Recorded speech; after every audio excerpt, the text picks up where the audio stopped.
Bharatiya Janata party द्वारा बहुत महिलाओं को बहुत ही मान सम्मान दिया। मंडल अध्यक्ष होने के नाते मेरी जिम्मेवारी बनती है। सरकार हमें 50% का रिजर्वेशन दे रही है, उस पर हम भी पुरुषों के बराबर ही महिलाओं की भागीदारी रैली के अंदर हो। फ्रेंडली नाम दिया गया जी, मतलब पेट्रोल मुक्त रैली करनी है।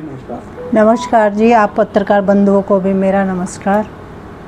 17 जुलाई को देश के प्रधानमंत्री हरियाणा के दिल्ली यानी जींद में जी कार्यक्रम में पहुंच रहे हैं। हाँ जी, क्या तैयारी है? इस 17 जुलाई को हमारे देश के यशस्वी प्रधानमंत्री नरेंद्र मोदी जी जींद की धरा पर आ रहे हैं, हमारे गृह जिले में आ रहे हैं। उसको लेके लोगों में उत्साह है, खुशी है, उसी को लेके तैयारियां बहुत ही जोर शोर से चल रही है। महिला सशक्तिकरण पर भाजपा के द्वारा लगातार जोर दिया जा रहा है, तो इस दौरे पर महिलाओं की संख्या और युवा शक्ति की भागीदारी में भारतीय जनता पार्टी द्वारा बहुत महिलाओं को बहुत ही मान सम्मान दिया जा रहा है, चाहे वो पंचायती राज हो, चाहे जिला परिषद हो या फिर जिला पंचायत हो। जी उनमें 50% की भागीदारी भारतीय जनता पार्टी ने दी है और आगे भी सांसद और एमएलए के इलेक्शन में भी 50% की उनको रिजर्वेशन देने की बात कही जा रही है और ये मतलब दिया भी जाएगा। हरियाणा का जो भार है वो एक महिला के कंधों पर डाला है, तो ये इससे आप भी समझ सकते हो कि वो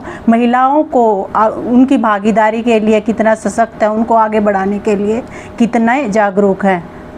सफीदों की अगर हम बात करें, जिले में 5 विधानसभाएं हैं, जी, तो यहाँ से कितनी भागीदारी आपके नेतृत्व में रहेगी? सफीदों विधानसभा है उसकी अत्यधिक भागीदारी रहेगी और एक महिला मंडल अध्यक्ष होने के नाते मेरी जिम्मेवारी बनती है कि जिस प्रकार सरकार हमें 50% का रिजर्वेशन दे रही है, उसी तर्ज पर हम भी पुरुषों के बराबर ही महिलाओं की भागीदारी रैली के अंदर हो।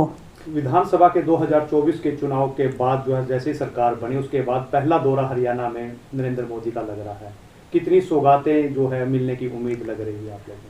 हमारे देश के यशस्वी प्रधानमंत्री श्री नरेंद्र मोदी जी जींद जिले में आ रहे, वो यहाँ पर हाइड्रोजन रेल को हरी झंडी दिखाएंगे और ऑनलाइन के द्वारा कुरुक्षेत्र जिले में भी जो सिख म्यूजियम उसका भी वो उद्घाटन करेंगे और 2 मेडिकल कॉलेजों का भी वो उद्घाटन करेंगे।